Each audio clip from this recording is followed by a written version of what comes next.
Is that it?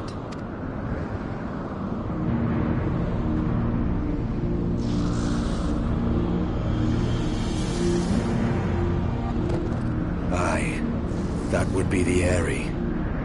I feel Nidhogg's presence through the eye, his caustic hatred gnawing at my soul. 'Twould seem the death of his consort has put him on guard. Mark how he wards his lair with tempestuous winds. A similar barrier once barred our entrance to the Primal Garuda's domain, until we discovered the means by which it could be penetrated.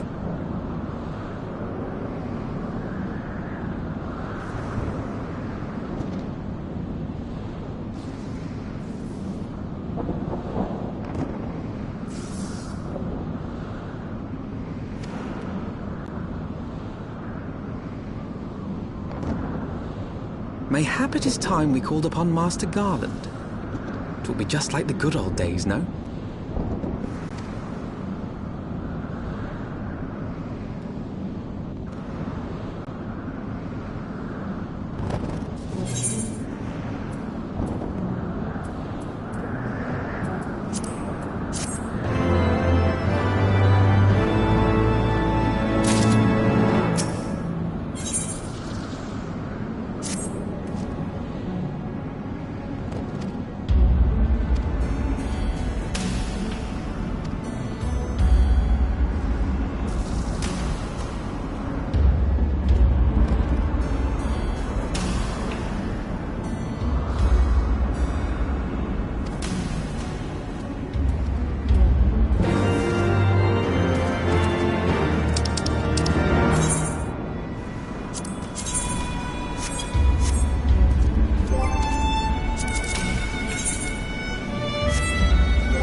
Feast your eyes upon our latest and greatest feat of engineering. We call it a mana cutter.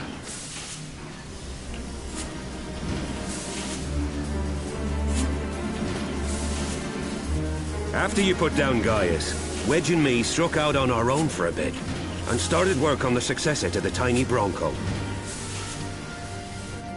Impressive little thing, isn't she? My talent for ship design has plainly rubbed off on them.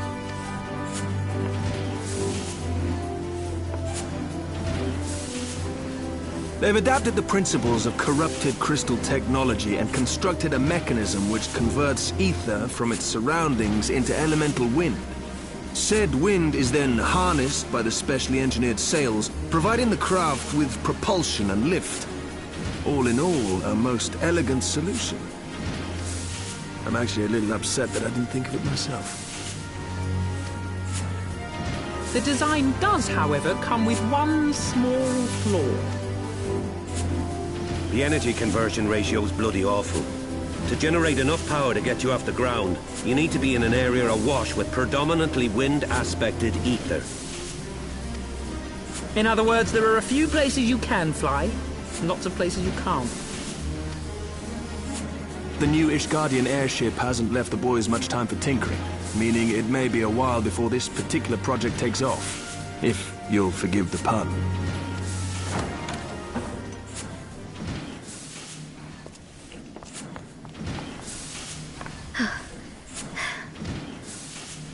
Tataru, what's happened? I've been looking all over for you. There's been word from Aldar. It's about Her Grace, the Sultana.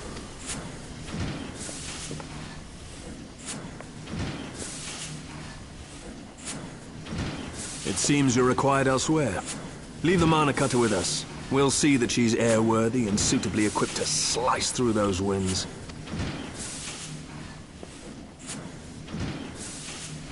You, meanwhile, should concentrate on providing Raoban and the Sultana whatever help they need.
Thank you for coming. No thanks are necessary, General. I trust your recuperation continues apace. I cannot complain. Thanks to Higirian administrations, I've regained much of the strength I lost during my imprisonment.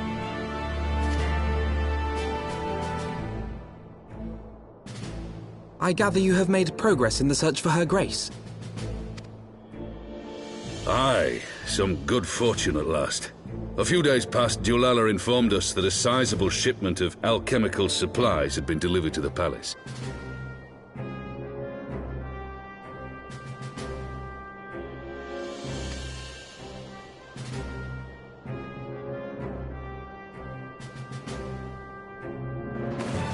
With Papa Shan's assistance, I set out to ascertain the source and nature of the shipment. My inquiries led me to Frondale's frontistery. There, I learned that an order had been placed for a curious substance designed to sustain patients trapped in death-like slumber. An invention of the former head alchemist, apparently. A death-like slumber? This cannot be a coincidence. It lends some weight to Dulala's claims, aye. Her Grace is likely somewhere within the palace, abed but alive. Before making any attempt to extricate the Sultana, however, it seemed prudent to learn what manner of substance was used to induce her torpor. To that end, I made inquiries as to the whereabouts of the one most like to have administered it. The lady-in-waiting, Meriel. We sent for you as soon as we learned of her location. All that remains is to apprehend the woman. We shall find our cat's paw in the Silver Bazaar. But we must tread carefully. The market is not the bustling place it once was, and someone is sure to mark our coming. Should they inform the monetarists, we'll have a fight on our hands. We must be prepared for the worst, and being short an arm, I thought it wise to take another in its stead. What say you, Warrior of Light? Will you lend me yours? Then I pity the bastard that stands in our way. Come, my friends, for Nanamo and for Ul'dah!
You are Meriel, the Sultana's former lady-in-waiting?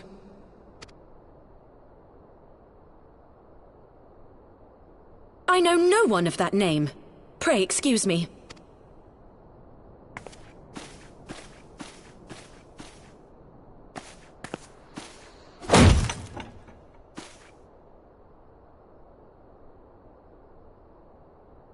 General Alden!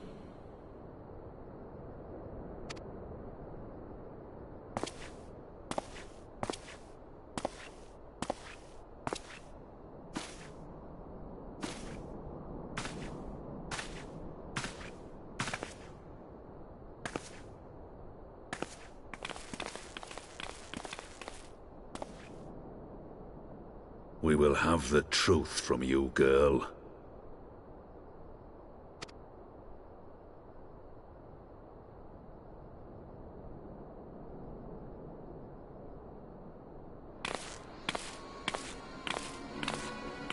Mayhap 'twould be better coming from me.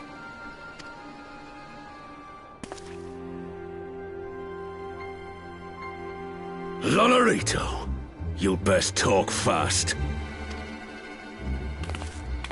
As you know, Teleji Adeleji's Cartano reclamation bill was no more than a facade, a means to get his grubby little hands on that Allagan monstrosity Omega.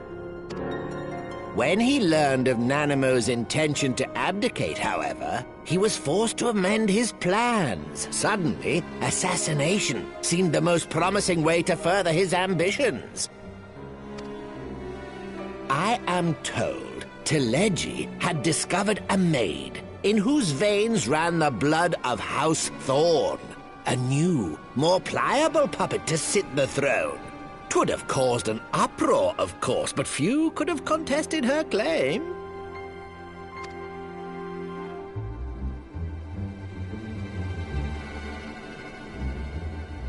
'Twas plain that Teleji's wild machinations had outgrown our ability to control them. So I decided to usurp his scheme and left the fool to seal his own demise. And what of Nanamo? Oh, I have no desire to harm her grace. 'Twould profit me little to destabilize our government. Thus did I employ young Meriel here to administer a potent sleeping potion in place of a poison.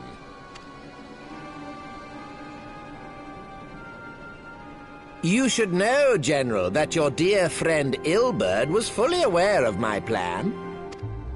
I had him lie about the assassination as a means to prime your rage against Teleji. We weren't entirely sure how you would react, but things went rather better than expected.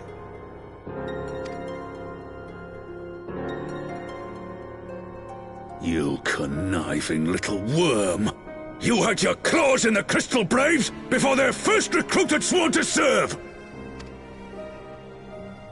But of course, when a new game begins, 'tis only prudent to have a piece on the board.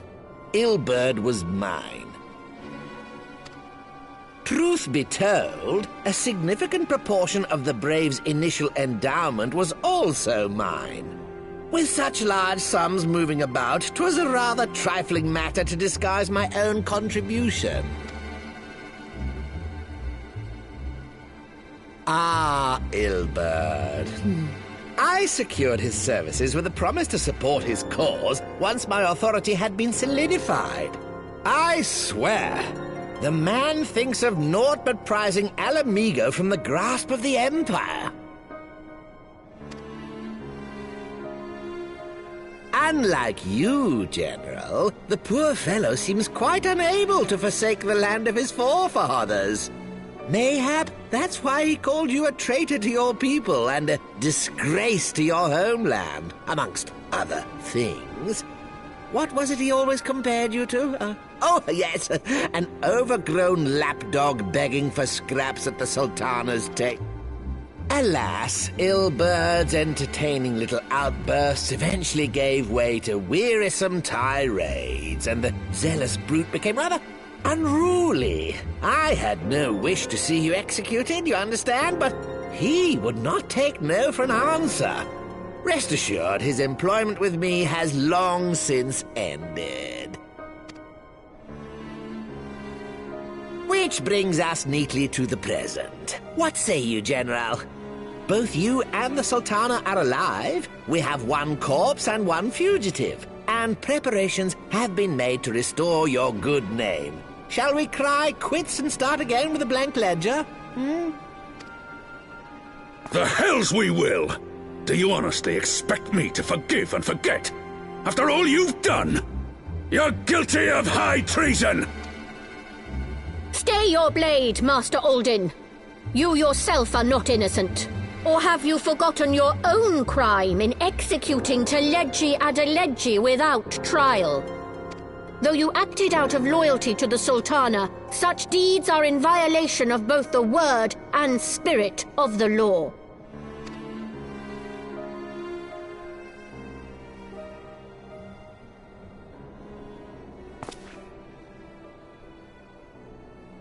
If you would, Lord Lolorito?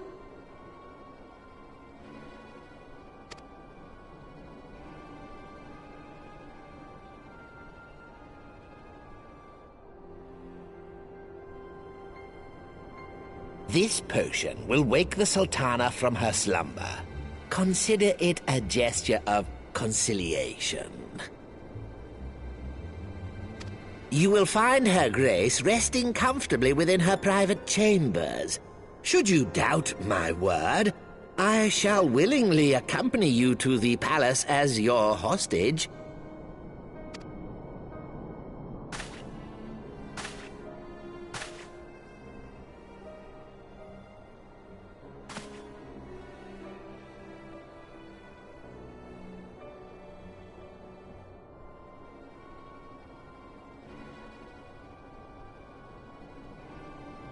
I like not your motives, Lolorito. But you saved the Sultana's life, and for that, you have my gratitude.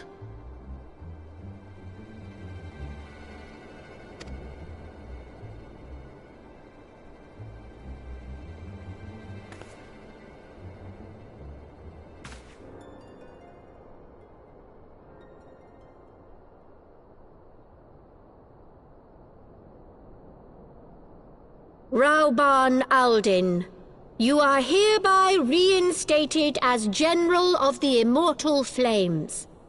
The citizens of Uldar shall once more be united under Nanamo Ulnamo, and together we shall usher in a new age of prosperity.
I was having the longest dream.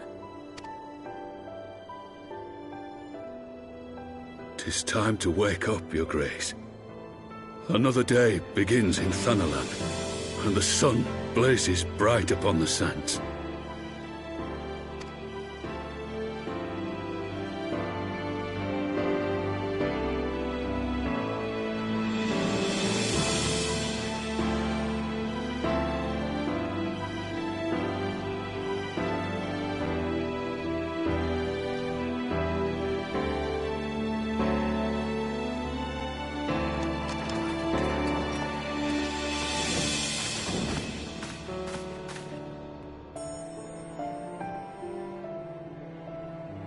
Her Grace is awoken.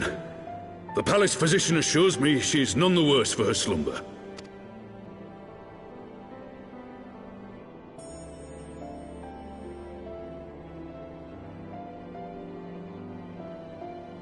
I believe Her Grace will soon resume her plans to place the government of Uldar into the hands of its citizens. Whatever path she chooses to take, I shall walk it with her. And we shall tread slowly, lest the nation be unsettled in our wake.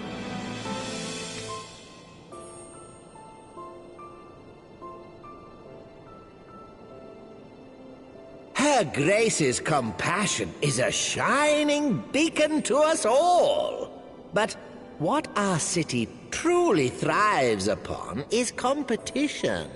'Tis in the struggle against our rivals that opportunities are seized and fortunes made.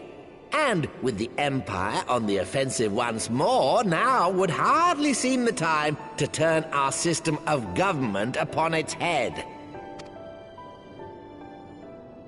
Are you privy to new intelligence, my lord?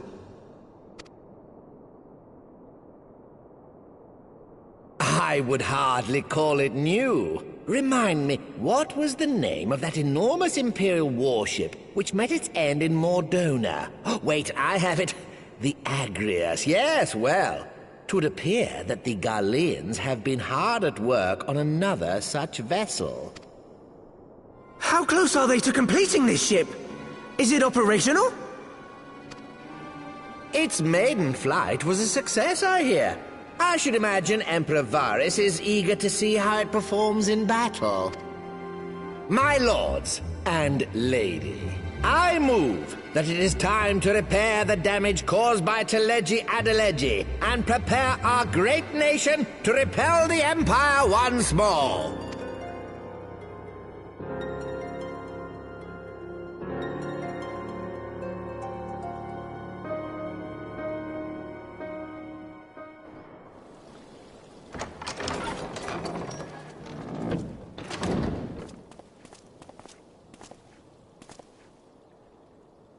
"'Tis well that the Sultana has awoken. The Syndicate yet needs to put its house in order, but 'twould seem the worst of the confusion has passed. Uldar has taken control of its future, and I must do the same.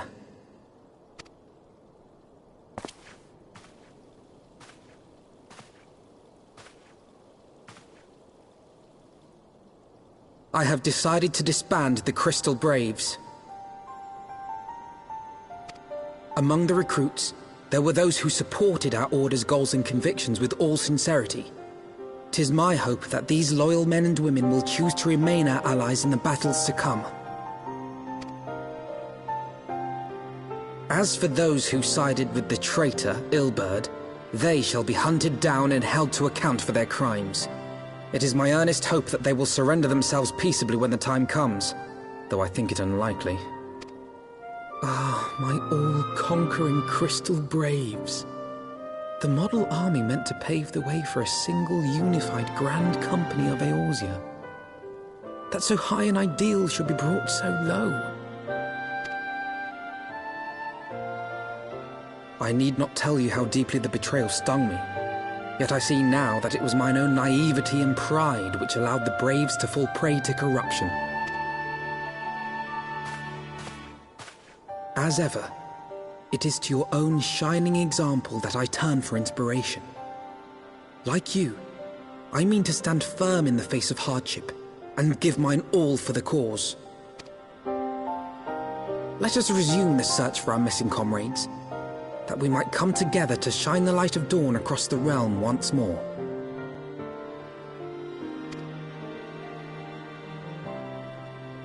The role of Crystal Brave Commander suited me ill, and I shall play it no longer. Henceforth, I shall be no more or less than Alphino, proud member of the Scions.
All stands ready, Lord Commander.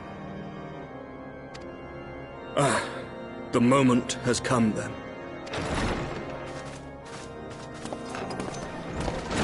Pray excuse my lateness. I paid a brief visit to the workshop to inquire about the mana cutters. The engineers assure me that they're ready.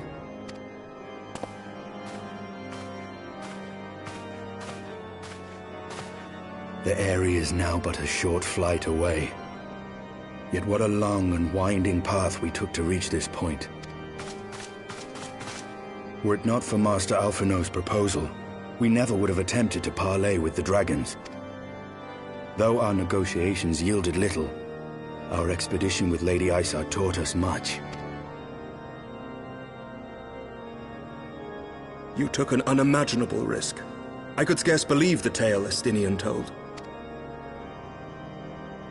Aye. 'Tis true that many of our countrymen would sooner die than join hands with the heretic's mistress. But 'twas through that most unlikely of alliances that we came to speak with Hraesvelgr. A conversation that went rather poorly, as I recall. In this instance, the journey was more important than the destination. Had we not slain Nidhogg's consort, Tiaman, and put the Great Worm on his guard, the Dravanians would have arrived at Ishgard's walls long ago. Aye, that they would. Full grateful am I for every hour of respite your actions have afforded us. Thanks to you, our defenses are much improved. 'Tis but a pity they won't be enough.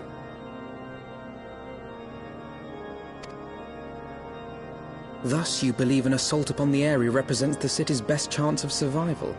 Is that not so, Estinian? I am under no illusions. Nidhogg's might is legendary. But with his eye in my possession, I can stifle his strength at the source. Victory will be hard won, even so. And I shall be glad indeed to have the Warrior of Light at my side. You shall have my blade as well. There are more of these mana cutters to be had, yes? Lord Commander, no! How can I, a proud knight of Ishgard, stand by and do naught while an outsider risks life and limb for our homeland? I swore an oath to protect this city. Pray leave the slaying of dragons to dragoons, Sir Knight. Your duty to command the city's defense is no less vital. Should we fail, and Nidhogg slip through our grasp, who then will hold the walls against him?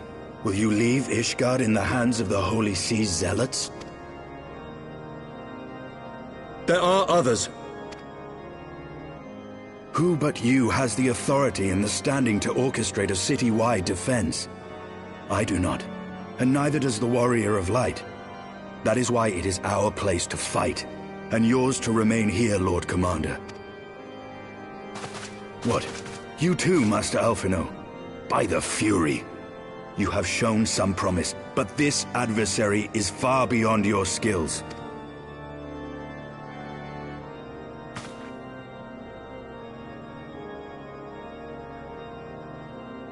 Your candor is appreciated, Sir Dragoon.